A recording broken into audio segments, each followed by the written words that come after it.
El día de hoy, mis amados hermanos, vamos a ver el tema que se llama la guerra espiritual.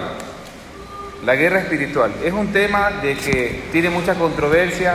Hay millones de libros de este tema y cuando usted vaya a comprar algún libro, le recomiendo que antes de comprarlo, de manera especial, vea quién es el autor, porque hay personas que son fanáticas y estos libros realmente lo hacen con un tinte más bien sentimentalista o emocional y no bíblico. Y obviamente, si alguien no estudia la Biblia y no conoce la Biblia, compra estos libros y como carece de conocimiento bíblico, le va a creer a todo lo que ese autor ha escrito, y ahí viene el problema de las falsas doctrinas. Cuando hablamos de guerra espiritual, significa de que hay dos bandos. Dos bandos. En el tema espiritual nuestro, que nos atañe como cristianos, es por un lado el bando de Dios y su ejército y sus hijos, obviamente sus ángeles, y por otro lado Satanás y sus huestes satánicas.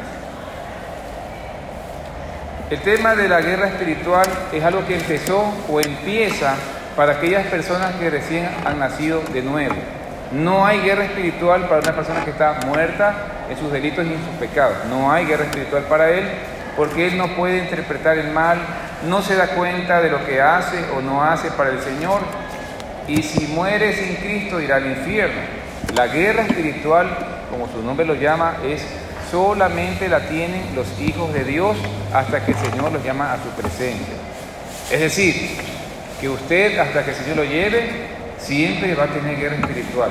Habrá momentos, o llamarlo así, de tregua, es decir, minutos, días o semanas, pero de que va a haber guerra, va a haber guerra.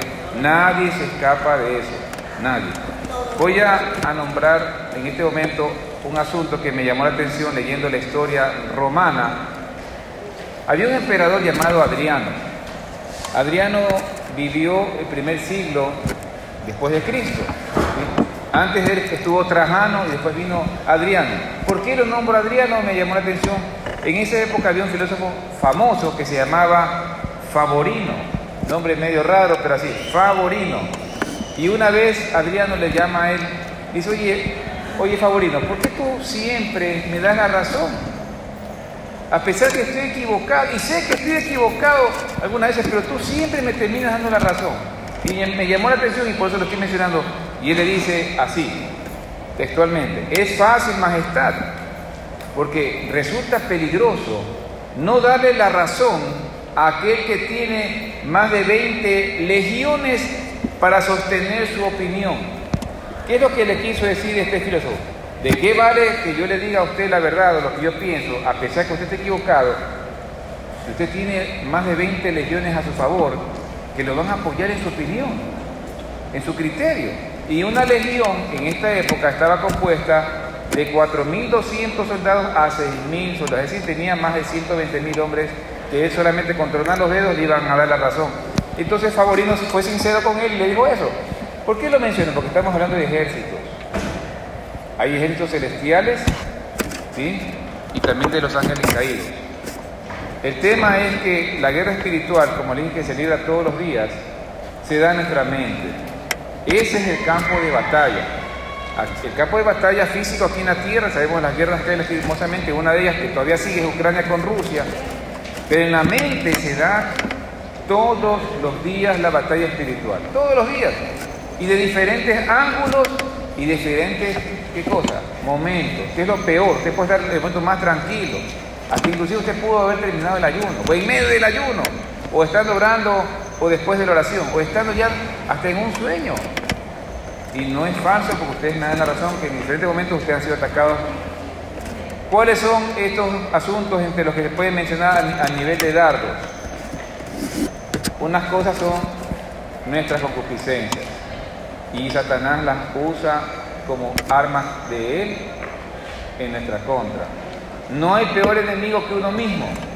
Usted es su peor enemigo. A pesar que Dios pueda habitar en usted, si usted no está cimentado en la palabra del Señor, esa guerra va a ser insostenible. Porque si usted piensa luchar con sus propias fuerzas, va a fracasar por completo. Siempre va a fracasar.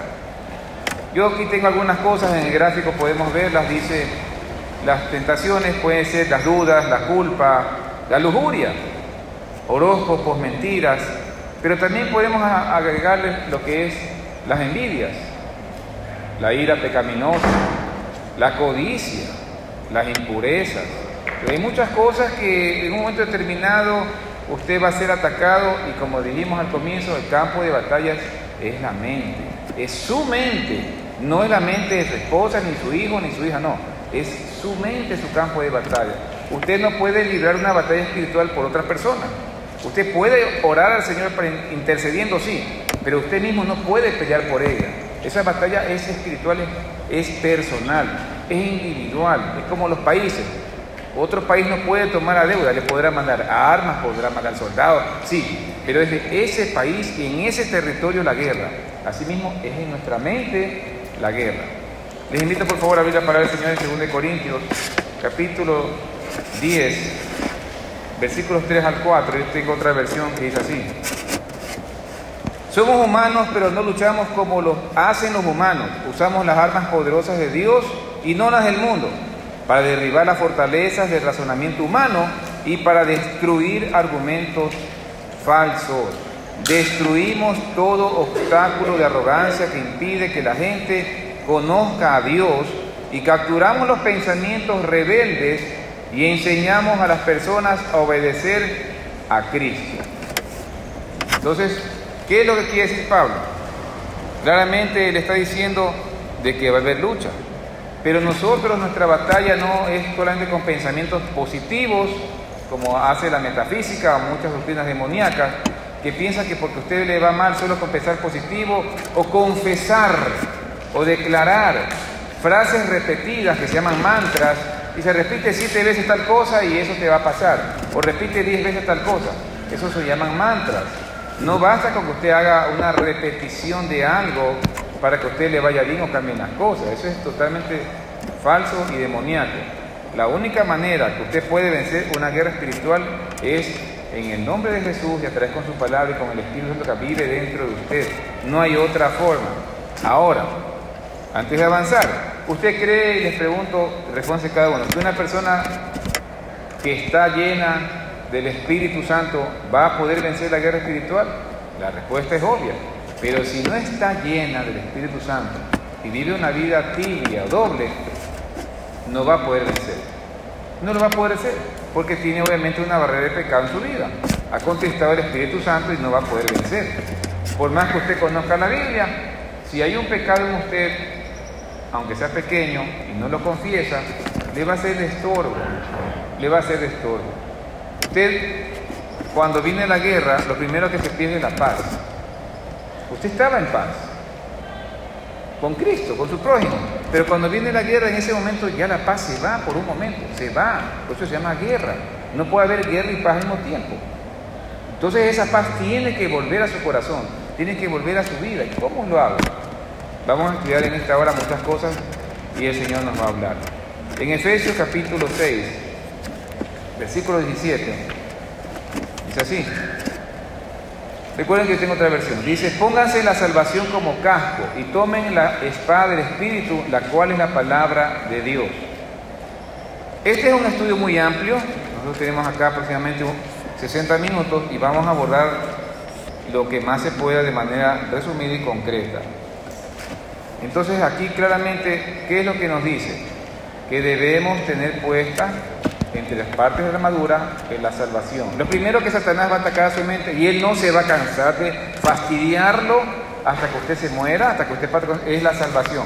No eres salvo, eres un falso cristiano, etc. Es lo primero que él va a atacar, para tirarle no solo la moral al piso, sino para que usted se sienta peor que un gusano. Porque por el hecho de que usted ha pecado no significa, si usted es cristiano, que no es hijo de Dios. Por eso el casco de la salvación es lo primero que usted tiene que tener siempre puesto, siempre pensando y estando seguro de que el Señor lo salvó. Un ejemplo que siempre yo me gusta utilizar es el tema de las escrituras. Cuando alguien compra una propiedad, va a un notario, firma la escritura, el comprador y el vendedor ponen los sellos respectivos y luego va al registrador de la propiedad y se queda registrado, firma el funcionario público, le dan las escrituras y usted ve que su nombre ahora es el nuevo dueño. ¿Okay? Luego guarda los documentos en un cajón o una caja fuerte como usted desee. Y aquí viene la pregunta: pasan 5 o 10 años, ¿usted tiene que sentirse dueño de la casa? O solamente basta con decir, no, pues sí, ya firmé la escritura y está en mi casa. No tengo que sentirme dueño de algo. Lo mismo pasa con la salvación. Hay momentos que usted no tiene sentimiento. No tiene que sentirse salvo. Ya sabe que el Señor lo salvó. Que hubo un día en que Cristo a usted se reveló su corazón. Que usted se doblegó ante Él, que usted se arrepintió, que el Espíritu lo hizo suyo. Usted pertenece ahora de Cristo. Entonces, no se deje guiar, mi amado hermano, por los sentimientos en que en determinado momento usted no se sienta salvo. Porque Pablo dijo que nosotros nos damos por vista, nos damos por sentimientos, la palabra del Señor dice que no es por eso, y justo por la fe vivirá. Entonces, no se olvide de esto, por favor, porque lo primero que hace Satanás, que es especialista en eso, es llevarlo a usted a que usted es una basura, de que usted no sirve, de que usted es un impío, de que usted no es salvo. Si usted es salvo, dice la palabra del Señor en Romanos 8, el Espíritu Santo dará testimonio a nuestro espíritu de que somos hijos de Dios. Y Él es el que usted lo va a mantener firme. Amén. En Efesios, en el mismo capítulo, en el versículo número 6, por favor. A ver, Efesios, aquí estamos. Efesios capítulo 6, versículo número 12, por favor. Dice, pues no luchamos contra enemigos. Aquí Pablo describe quiénes son nuestros enemigos.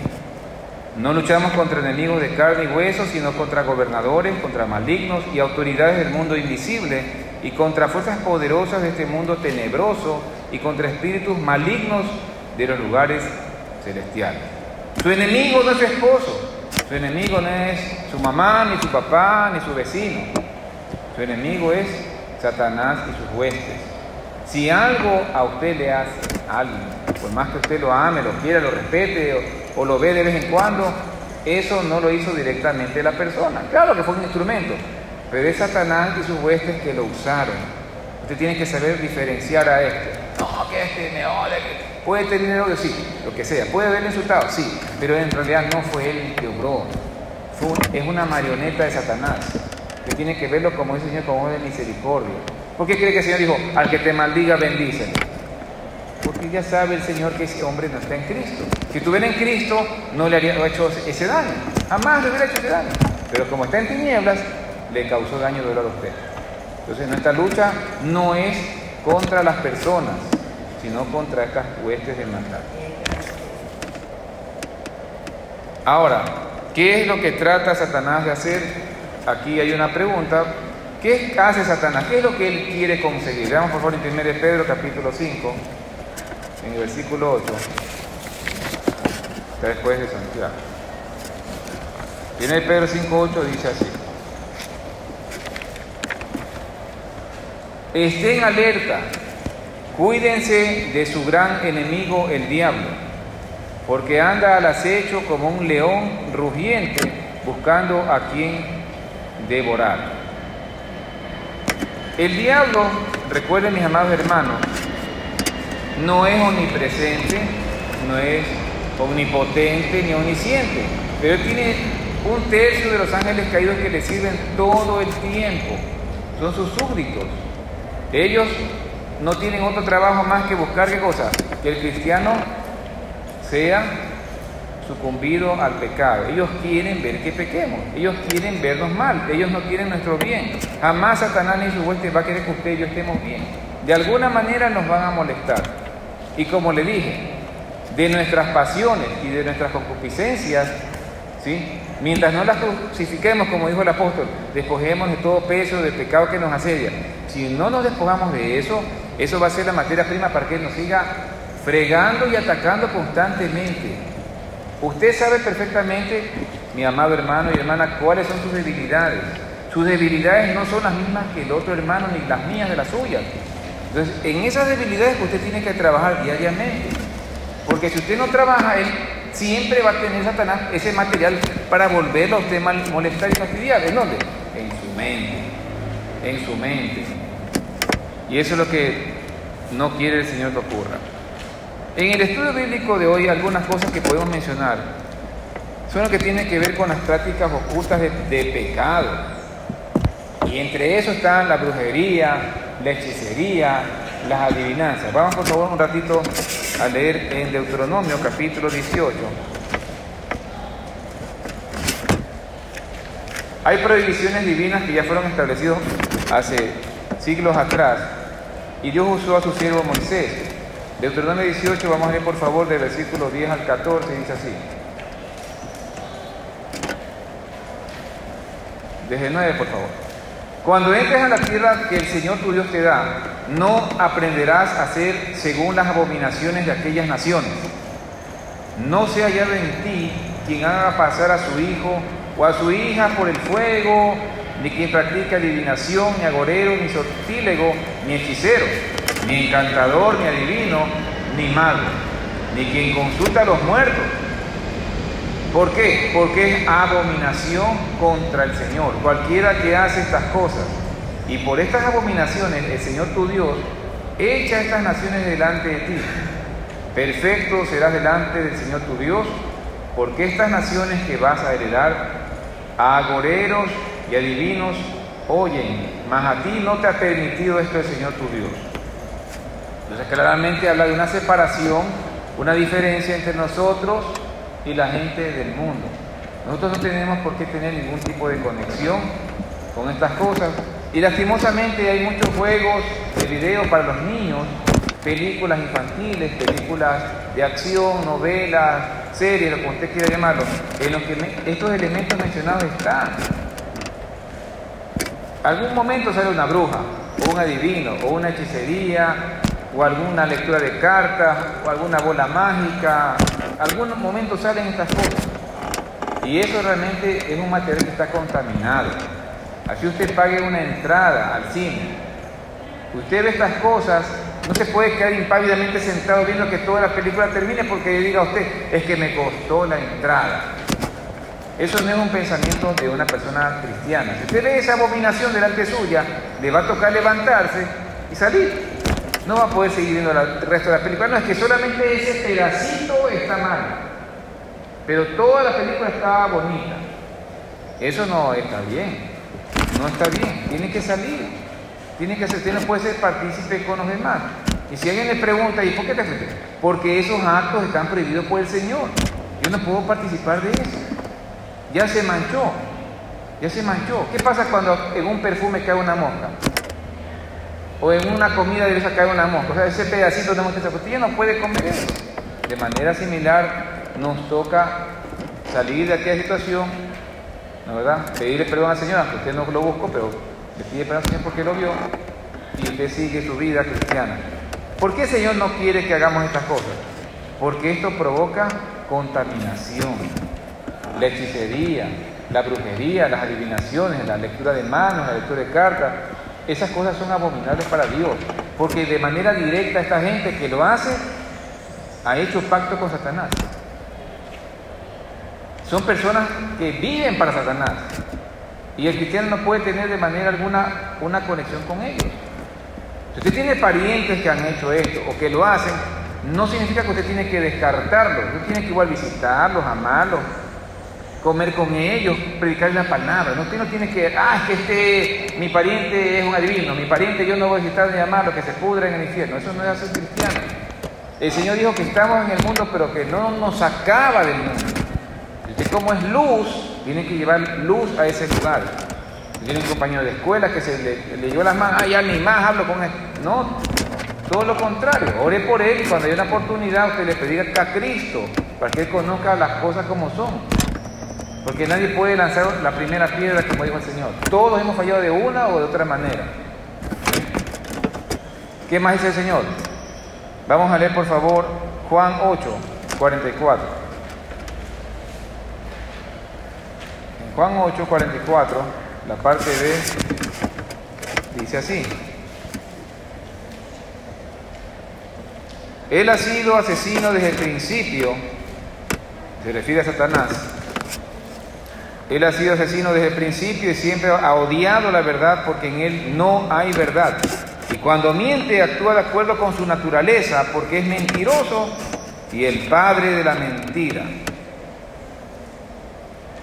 Y el Señor dice en el 45, dice de San Juan 8, por eso es natural que no me crean cuando les digo la verdad. O sea, miren cuán grave es cuando una persona está en tinieblas, que estando delante de ellos el mismo Señor Jesucristo, Él les dijo, ustedes no me creen por eso, porque yo les digo la verdad y el padre de ustedes es el diablo. Qué duro. Y eso pasa cuando sale usted a evangelizar o cuando usted le predica la palabra a alguien. Están cerrados sus oídos tanto y aferrados a la mentira del diablo que no escuchan la palabra de Dios, que no la logran captar. Y sobre su gracia divina, cuando viene el Espíritu y lo toca y lo redarguye de justicia, pecado y juicio, es que esa persona recién el mensaje entra en su corazón. Entonces, en lo que estamos hablando a lo que es a nivel de batalla espiritual, Satanás va a llenar su mente de pensamientos de mentira. Esa promesa no es para ti. Eso no te corresponde a ti decirlo. Todo lo que usted conoce la palabra del Señor, sea poco o sea mucho, Él lo va a torcer. Lo va a torcer. ¿Qué le dijo Jesucristo cuando estuvo tentado en el desierto? Hay 3 tentaciones que están escritas. Si eres hijo de Dios, porque escrito está, lánzate que a sus ángeles mandará cerca de ti para que te cuiden y tu pie no tropieces en piedra. Si bien como coge la misma escritura, la tuerce, usted tiene que estar alerta, porque los pasajes que usted conoce, Él también se los puede torcer, y usted va a pensar, que el Señor me dice esto, cuando en realidad no se refiere a aquello. Entonces es una manera de hilar muy fino. Satanás tentó al Señor con la palabra, con lo que el mismo Dios habló, con su palabra que es poder. Con eso mismo lo tentó. Ahora, ¿qué será de nosotros que somos viles mortales? Tienen que estar muy alerta, tenemos que estar muy alerta. Pero si usted no conoce la Escritura, vuelvo y repito, Satanás lo va a usted a zarandear y lo va a hacer pedazos. ¿Se va a ir al cielo? Sí. Pero ¿cómo llegar al cielo? Destrozado. ¿Qué le piensa usted decir a Satanás cuando lo tiene? Lo mismo que le dijo Favorino. Es que si te digo, tú tienes una legión tan grande que te va a hacer favor. Por eso lo cité al comienzo. Nosotros no podemos ser como Favorino, ese gran filósofo de época de Trajano y también de Adriano, que tiene que confrontar al diablo, tiene que confrontar al enemigo, tiene que ganar esa batalla espiritual, pero es de rodillas. La Biblia dice más adelante que vamos a ver que tenemos que someternos al Señor. Y ese sometimiento cuesta, porque lo primero que se aplasta es el orgullo. Ya usted no se manda, ya usted no se autoordena, o usted planea y dice, voy a hacer esto y esto. Yo conozco a algunas personas, y lo digo con mucha pena, de unos vecinos que tuve, ambos varones, gracias a Dios están vivos, pero ellos decían, yo Eduardo voy a hacer esto. El uno casi se muere. El otro dijo, yo voy a hacer esto, y después lo botaron del trabajo y no consiguió nunca más trabajo. ¿Por qué le digo estas cosas? Porque usted no puede jamás jactarse de que porque usted tiene fuerza, o tiene determinada cantidad de dinero, o un título que lo respalda, o propiedades, usted puede decir, voy a hacer esto. Aparentemente lo puede hacer. Pero yo cuando estas personas hablaban, créanme que yo decía, Señor, estas personas creen que son dueñas de su vida. Y lo que les estoy contando pasó hace más de 10 años, con cada una de ellos, muchos años. No conocían a Dios. Y pensaban que como ellos estaban en sus 30 años, en sus 40, y tenían dinero, fortaleza y todo, ellos podían hacer hasta antojo. Entonces es grave cuando viene el tema de la batalla espiritual, la guerra espiritual a su mente, y usted quiere salir por sus propias fuerzas, quiere hacer las cosas por sus propias fuerzas. Satanás lo engaña en su mente diciendo, tú sí puedes, pero si oraste la otra vez, ¿qué sabías? Echa sobre el Señor tu carga, no estés afanosos, otra vez, venid a mí los que te trabajan cargados, separados de mí nada podés hacer. Hay muchas cosas que están ahí, y son cosas que no son ni promesas, son realidades. Cuando se dice, separados de mí nada podéis hacer, eso no es una promesa. ¿Quién yo te creo una promesa? La realidad suya y la mía. No puede usted hacer nada. No puede hacer nada. Tiene que poner sus planes en las manos del Señor. Porque cuando viene justamente la guerra espiritual, ¿a qué hace el hombre primero? Es que el Señor tiene la culpa, el Señor me falló, el Señor no me respalda. Y comienza ese conflicto espiritual en su mente. ¿Y quién le dijo a usted que el Señor le falló? Fue usted que no le consultó al Señor. Fue usted que no recibió la aprobación del Señor para hacer tal o cual actividad. Y eso ocurre todos los días. Todos los días. El mundo lo canta. Hay una canción que dice decisiones cada día. Y es, mire, el mundo sabe. Alguien pierde, alguien gana, dice. Una canción mundana. Y el cristiano, ¿cómo puede tomar decisiones sin Cristo? ¿Cómo las puede tomar? ¿Por qué? Porque no busca al Señor. Y cuando viene la batalla espiritual, se hunde porque se hunde. No va a poder salir a flote hasta que reconozca su pecado. Vamos por favor a Santiago 4:7. Está un poquito más adelante. El apóstol Santiago, guiado por el Señor, nos dice lo siguiente. Santiago, capítulo 4, versículo 7. Así que humíllense delante de Dios y resistan al diablo, y él huirá de ustedes. ¿Sí? Y el 8 dice, acérquense a Dios. Dios se acercará a ustedes, lávense las manos, pecadores, purifiquen su corazón, porque su lealtad está dividida entre Dios y el mundo. Y ahí vemos justamente lo que pasa. ¿Por qué el cristiano fracasa en la guerra espiritual? Y lo dice el versículo número 8. Porque está la mente de esa persona, su corazón está en dos campos. Jugando a la iglesia, jugando a ser cristiano. Cuando leemos el Antiguo Testamento, usted va a ver claramente que en el pueblo de Israel había personas que servían tanto a los ídolos como al Señor. Tanto a los ídolos como al Señor. O sea, qué abominable. Y luego llegaron a meter hasta ídolos en el templo que Dios construyó a través de David, que consiguió tantos recursos económicos, y Salomón. Metieron ídolos dentro del templo. Entonces servían ¿a qué? A los señores. Y todos sabemos la tragedia que ocurrió con Israel, porque obviamente el Señor ya lo había sentenciado. Y en los cristianos ocurre lo mismo. Están en dos campos. No quieren todavía soltar lo que los está atando. Todavía lo tienen ahí. No lo sueltan, no lo sueltan. Y ese es jugar más para Satanás. Usted debe identificar qué es lo que aún lo atrae. Es como un imán, que cada cierto tiempo otra vez lo atrae. Y otra vez lo aplasta. Y otra vez te tumba. Tenemos que identificar eso de manera personal cada uno, para que eso no se haga un gigante. Porque el único que alimenta eso es usted. Y de manera de metáfora, había un hombre que tenía perros de batalla, perros de guerra, y siempre iba de pueblo en pueblo, y esa era su manera de vivir, con eso se ganaba la vida.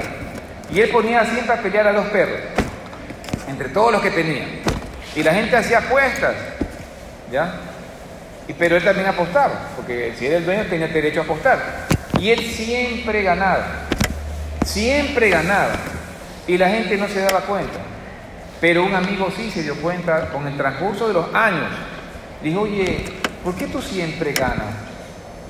Siempre apuestas al que va a ganar. ¿Cómo haces para lograrlo, para ganar tanto dinero? Tienes ya tantos años en esto. Mira, le dice, una semana antes que pelee, yo al que voy a hacer pelear no le doy de comer. Y aunque tú lo veas fornido, porque todos mis perros son fuertes, él no ha comido una semana. Está débil por dentro, la gente no lo sabe, y yo lo pongo a pelear. Por eso es que siempre gana. La moraleja, o la enseñanza para nosotros, si usted alimenta su carne, si usted no come la Biblia, si usted no busca al Señor, eso es lo que le va a pasar, y que Dios nos libre. Viene la batalla espiritual, viene la guerra espiritual, y se lo va a llevar con todo, va a perder, va a fracasar. Y eso es lo que Dios no quiere. Si usted no se somete al Señor de verdad, va a fracasar. No importa cuántos años tengamos en el Evangelio. No importa cuántos años tengamos en el Evangelio. Mire lo que le pasó a Pedro. Le dijo, usted puede revisar en San Mateo 26:41, velad, llorad para que no entréis en tentación. 3 veces lo fue a despertar. Y la tercera fue cuando ya vino Judas con los demás. Dice, no puedes velar conmigo una hora. Y le había ya profetizado antes que iba a negarlo. Y estando con el Señor le pasó eso. Y a Pedro le pasó. Entonces imagínense, no significa que le tiene que pasar a usted, mi amado hermano, sino que son alertas que el Señor nos da para que no caigamos en lo mismo. ¿A quién de ustedes les gustaría negar a su Señor? A nadie. Entonces, ¿qué es lo que tenemos que hacer? Tenemos que someternos al Señor y buscarlo en serio. ¿Qué más, mis amados hermanos? Podemos también, por favor, revisar. En San Juan 8:32 dice la palabra del Señor. San Juan, capítulo 8, verso 32, es un verso muy usado, muy conocido y muy bello, que yo lo conozco desde adolescente. San Juan 8:32 dice así: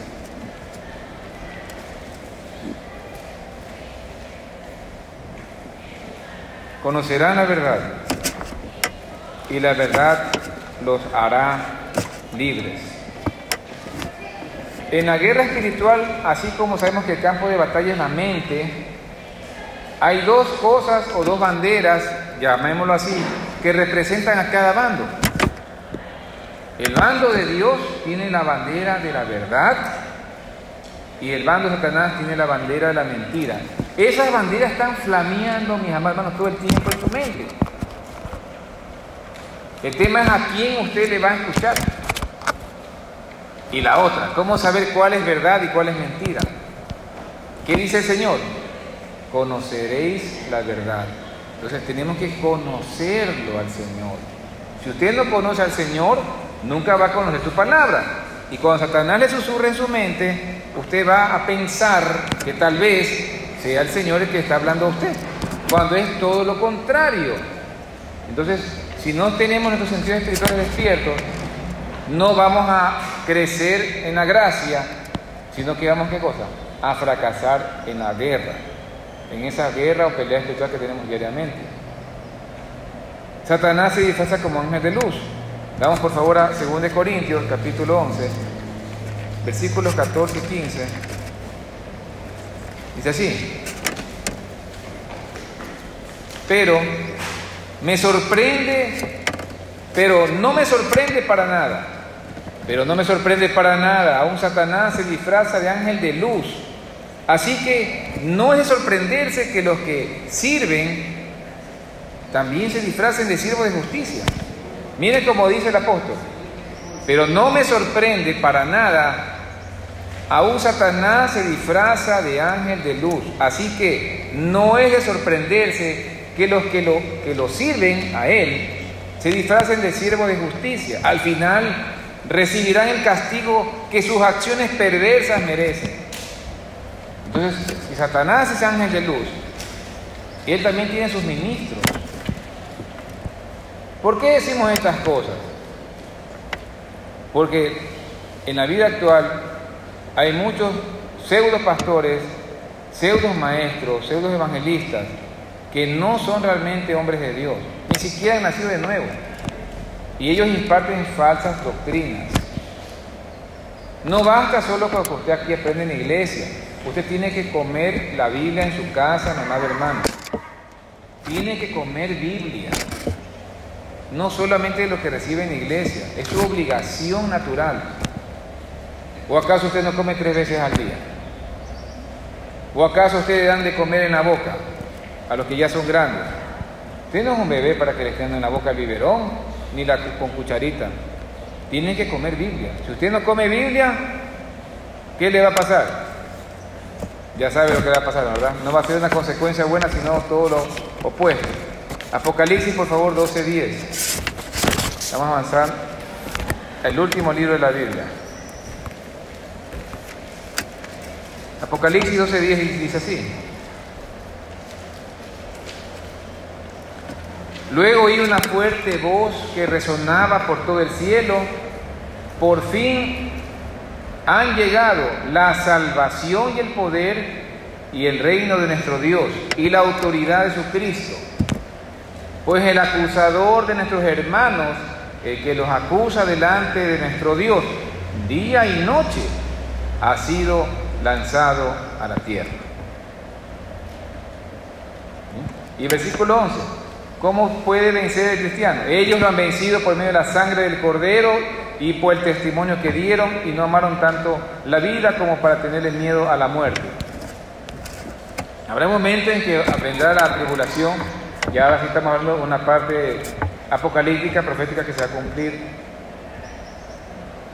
No tenemos que esperar recién al final de ese tiempo, si acaso llegamos a ese tiempo, que no sabemos, como para combatir de esa manera. Judas dice que nosotros no hemos combatido hasta la sangre por causa del Evangelio. ¿Qué quiere decir? No nos hemos martirizado, ni nos han martirizado, ni están matando aquí gente. En China sí. Fíjense lo que ocurre en China. Esta semana me enteré y hablé con el pastor. Qué grave el asunto en China. Grave, peligroso y doloroso, como iglesia. Claro, ellos sí traen acá sus idolatrías y sus muñecos, los venden a placer en cada ciudad del Ecuador y en toda América, a los que puedan escuchar este mensaje, y nadie les dice nada. Hasta barrios chinos tienen, en Estados Unidos y otros, ya también quieren hacer aquí en Ecuador. Pero nosotros que tenemos el Evangelio, acá sí nos impiden, a los cristianos, y hasta hablo en plural porque corresponde, nos matan, nos asesinan, nos prohíben, nos encarcelan, nos discriminan, nos destruyen las iglesias físicas. Ellos sí lo hacen. ¿Por qué hacen estas cosas? Porque su padre, el diablo, es el que domina esta nación de China. Y nadie puede decir lo opuesto. Aunque les duela a los chinos, China está dominada por Satanás.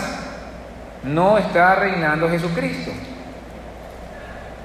Entonces, mis amados hermanos, la acusación a la que aquí habla tiene que ver con la guerra espiritual.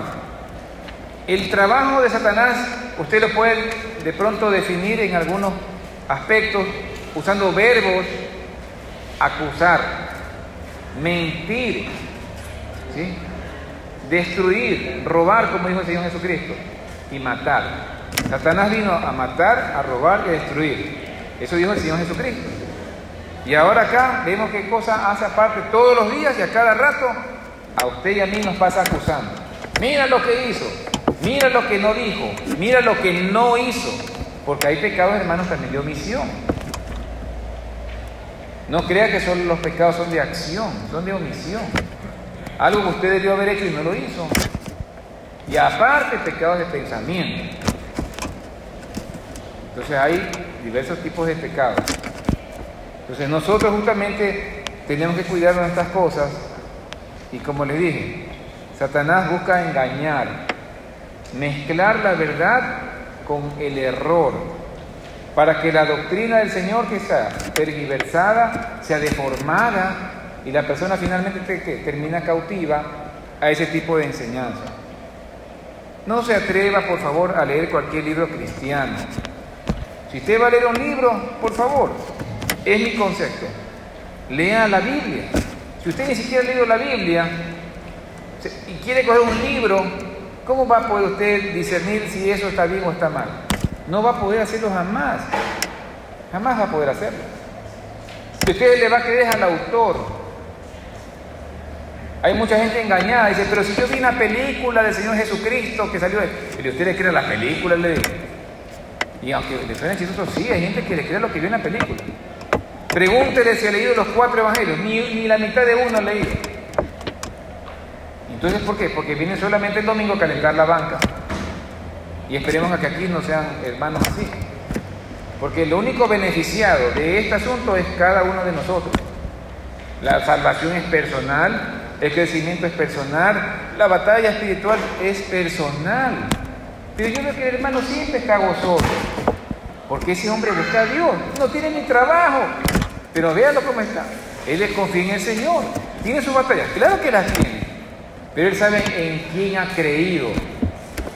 Como dijo el siervo que escribió el libro de Hebreos, como viendo al invisible.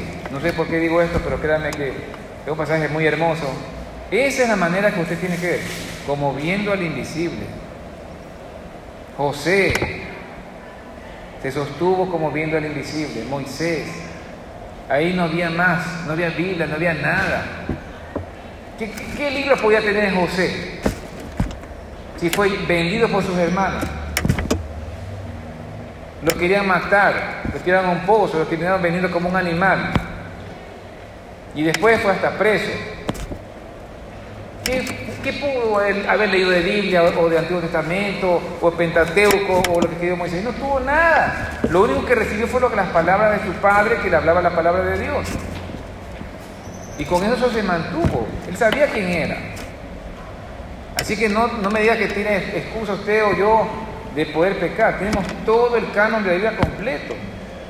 Usted tiene toda la revelación escrita al pie. Usted no es ni sordo, ni mudo, ni tiene ningún problema físico ni mental que le impida leer la palabra del Señor. Y de eso sí daremos cuenta al Señor. No crea que la batalla espiritual es algo liviano. La batalla espiritual, hermano, es más importante que su salud. Usted puede morir con cualquier enfermedad, porque físicamente vamos a morir, de viejo, un paro cardíaco, cualquier cosa. Pero algo que el cristiano no puede perder es la batalla espiritual. El pastor MacArthur, que ya pasó a la presencia del Señor, en uno de sus libros que me llamó la atención, dijo: hermanos, a mí no me gusta perder. No me gusta perder contra Satanás. No me gusta perder contra las huestes satánicas. No me gusta perder por el pecado. Y me quedó grabada esa frase. No me gusta perder.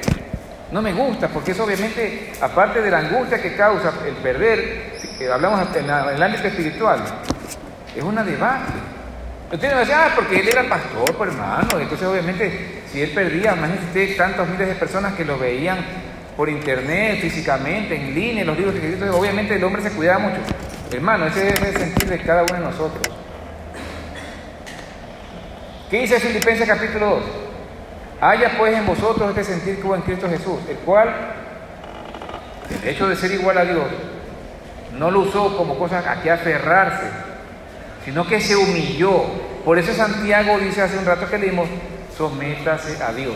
Si Jesucristo se sometió, y usted lee cuántas veces en la Biblia, en los 4 evangelios sagrados, que él iba de madrugada a orar, que a veces iba desde la tarde se amanecía, y después obviamente hasta uno de esas amanecidas se fue caminando sobre las aguas. Era un hombre de oración. Y usted y yo no podemos ser badulaques.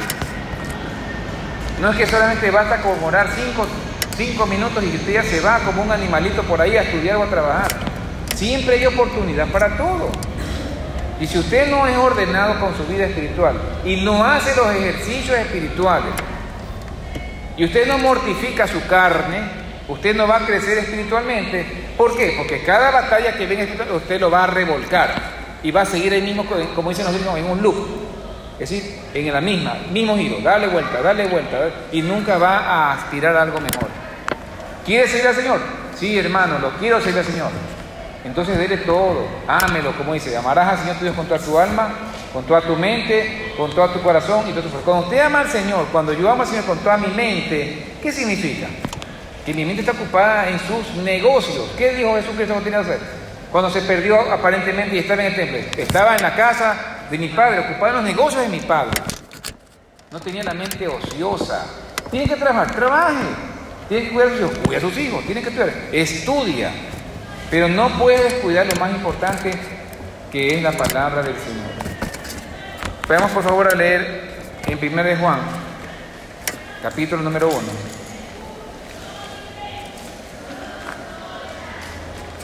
Versículos números 8 al 10. Si afirmamos que no tenemos pecado, lo único que hacemos es engañarnos a nosotros mismos y no vivimos en la verdad. Pero si confesamos nuestros pecados a Dios, Él es fiel y justo para perdonarnos nuestros pecados y limpiarnos de toda maldad. Y si afirmamos que no hemos pecado, llamamos a Dios mentiroso y demostramos que no hay lugar para su palabra en nuestro corazón. Es súper grave el tema cuando una persona que se llama cristiana y niega que ha pecado. Porque esa negación automáticamente el Señor se entera de lo que usted o yo pensamos. Y una de las cosas por las cuales estamos revisando este texto, ¿por qué? Porque tiene que ver con el poder de la sangre de Cristo que fluye todos los días a favor de sus hijos. Satanás, hágale cuenta, y yo quiero que usted se imagine a Dios sentado en su trono. Y Satanás viene todos los días. Satanás no es un demonio. Él se toma la molestia de ir todos los días a fregar la paciencia a Dios. A decir, Eduardo hizo esto, Eduardo no hizo lo otro, mira lo que hizo María, mira lo que hizo Pedrito. Todos los días. No tiene otra cosa que hacer. ¿Y por qué acusa? Porque ve que hicimos algo. Ve que no hicimos algo, si no, no tuviera material para acusar. ¿Sí me explico? Si a Job lo acusó, mira, tu siervo le has puesto un vallado. ¿Cómo no te va a adorar? ¿Cómo no te va a servir? Pero Dios sabía que Job era su hijo. Y no importa la prueba que le ponga. No importa la batalla que él tuvo guerra espiritual. ¿Usted quiere ver a un hombre con guerra espiritual? Lea Job.